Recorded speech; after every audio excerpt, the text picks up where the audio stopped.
পরিমাণে আমরা গালি খেয়েছি, তারপরে তো দর্শকের সাথে আমরা ছবি তুলি। আমরা তো বলতে পারতাম যে না। মিরাজ ভাই, আপনার এই কথার তীব্র নিন্দা আমি জানাচ্ছি। আপনি যে বলতেছেন যে এই যে ক্রিকেট যে এতদূর আগাইছে বাংলাদেশ, এটা খেলোয়াড়দেরই অবদান, ডেফিনেটলি অবদান। আপনাকে আমি চ্যালেঞ্জ ছুড়ে দিতে চাই, নেপাল নতুন ক্রিকেট খেলতেছে, তারা যদি 300 রানের টার্গেট আপনাদেরকে দেয়, আপনারা গুহারা হারবেন। আপনাদের থেকে মানে আমাদের বাংলাদেশ ক্রিকেট থেকে আফগানিস্তান সো মাচ স্ট্রং একটা বেটার টিম। আপনার মানে আমাদের ক্রিকেট থেকে এই যে Nepal cricket team so much better team. আমাদের ক্রিকেট থেকে Zimbabwe cricket so much better. আপনারা কিভাবে বলতেছেন যতটুকু আগাইছে আপনাদের জন্য আগাইছে? হ্যাঁ আগাইছে। জীবনে একটা কাপ আনতে পারে নাই বাংলাদেশে।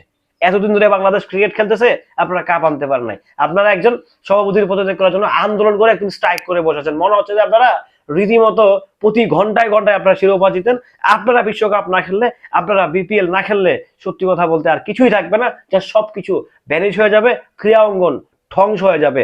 আপনারা হয়তো বা জানেন না, যদি আপনাদেরকে পৃথিবীর সাইটে ফেলে, যদি নতুনদেরকে সুযোগ করে দেয়, আপনাদের ভাত থাকবে না।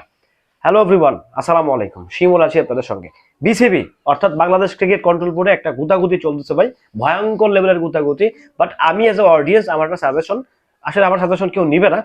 এখন যারা মার্কেটিং করতেছে ক্রিকেটার প্লেয়ার, তাদেরকে অ্যাটলিস্ট সাইডে রেখে যদি ক্রিকেট খেলতে মনে চায় আসেন, খেলেন, নিজের সর্বোচ্চটা দেন, দেশের জন্য খেলেন, নিজের জন্য খেলেন না। কোনো ক্রিকেটার, এটা আমি একদম স্পষ্ট বলতে পারি, কোনো ক্রিকেটার সে তার দেশের জন্য খেলে না, আন্তর্জাতিক তার নিজের জন্য, তার আর্থিক ইয়ের জন্য তারা খেলতেছে। তো এই যে আপনারা বলতেছেন ক্রিকেট যতটুকু আগাইছে আপনাদের জন্য আগাইছে, কোথায় ক্রিকেট? বাংলাদেশ ক্রিকেট কোথায় আগাইছে? বাংলাদেশ ক্রিকেট টিম কোথায় আগাইছে? কোথায় গেছেন আপনারা? কোথায় গেলেন? আসলে কোথায় কোথায় গেলেন ভাই? আপনারা কোথায় গেলেন? কোথায় গেলেন আপনারা? আপনারা যেগুলো হচ্ছে ইন্টারন্যাশনাল যেগুলো ম্যাচ আয়োজন করা হয়, ওয়ার্ল্ড কাপ বলেন, এশিয়া কাপ বলেন, টি-20 বলেন, সাফ এশিয়া বলেন, সবগুলা জায়গায় আপনারা গুহারা হেরে আসেন। তাহলে আপনারা গেলেন কোথায়? কোথায় গেলেন? নেদারল্যান্ডের মতো একটা দল আপনাদেরকে রীতিমতো আছলা বাস দিয়ে যায়। তাহলে আপনাদের ইমপ্রুভমেন্টটা কোথায় আসলে? আপনারা যে বলতেছেন যে আপনাদের জন্য এতটুকু আগাইছে, আপনাদের ইমপ্রুভমেন্ট আসলে কোথায়? কোথায় আপনাদের ইমপ্রুভমেন্ট আছে? কোথাও? কথা বলার আগে মানে মুখে লাগাম থাকে না, হুঁশ থাকে না, কোথায় কি বলতেছেন সেটা আসলে বোঝার থাকে না। আপনাদেরকে সম্মান করি ডেফিনেটলি। আপনি বলতেছেন আপনাদেরকে গালি দেয়, গালি খান, গালি খাবেন না? গালি খাওয়ার কাজ করলে গালি খাবেন না? আপনারা দেশের আইকনিক প্লেয়ার, আপনারা একটা মিনিমাম রান করে আউট হবেন। আপনারা জানেন তো বহির্বিশ্বে যারা খেলতেছে তাদের একটা অবস্থান দেখেন তো, তাদের স্টাইলটা দেখেন তো, আর আমাদের দেশীয়দের স্টাইল দেখেন তো, মানে আউট হওয়া শুরু হলে একদম গণহারে যাওয়া শুরু করে। মানে কি বলবো আসলে ভাই, ক্রিকেটটা আসলে ধ্বংস হয়ে গেছে। আর ক্রিকেটটা বেসিক্যালি চাটুকারদের ভরপুর, চাটুকারদের আনাগোনা সবচেয়ে বেশি।